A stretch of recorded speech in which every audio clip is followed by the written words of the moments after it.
संसार की सबसे शक्तिशाली वस्तु। दोस्तों, क्या आपको पता है कि इस संसार की सबसे शक्तिशाली वस्तु क्या है? और क्या वो आपके भी पास भी है? और अगर है तो क्या आप उसका प्रयोग करना जानते हैं?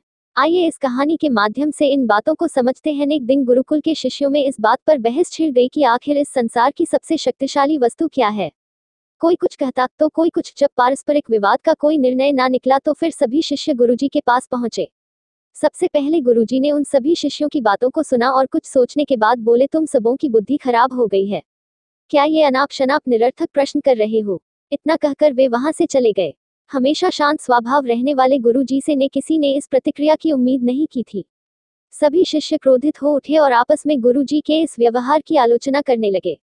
अभी वे आलोचना कर ही रहे थे कि तभी गुरुजी उनके समक्ष पहुंचे और बोले, मुझे तुम सब पर गर्व है। तुम लोग अपना एक भी क्षण व्यर्थ नहीं करते और अवकाश के समय भी ज्ञान चर्चा किया करते हो। गुरुजी से प्रशंसा के बोल सुनकर शिष्य गदगद हो गए, उनका स्वाभिमान जागृत हो गया और सभी के चेहरे खिल उठे।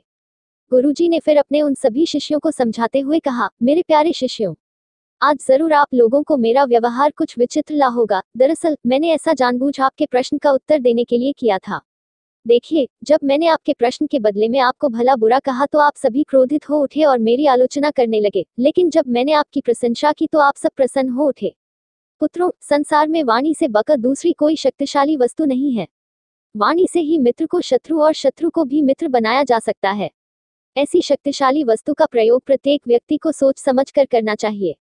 वाणी का माधुर्य लोगों को अपनी ओर आकर्षित कर लेता है। गुरुजी की बातें सुनकर शिष्यगण संतुष्ट होकर लौट आए और उस दिन से मीठा बोलने का अभ्यास करने लगे। Moral of the story, friends, हमारी बोली या हमारी वाणी बेहद शक्तिशाली होती है। जरूरत है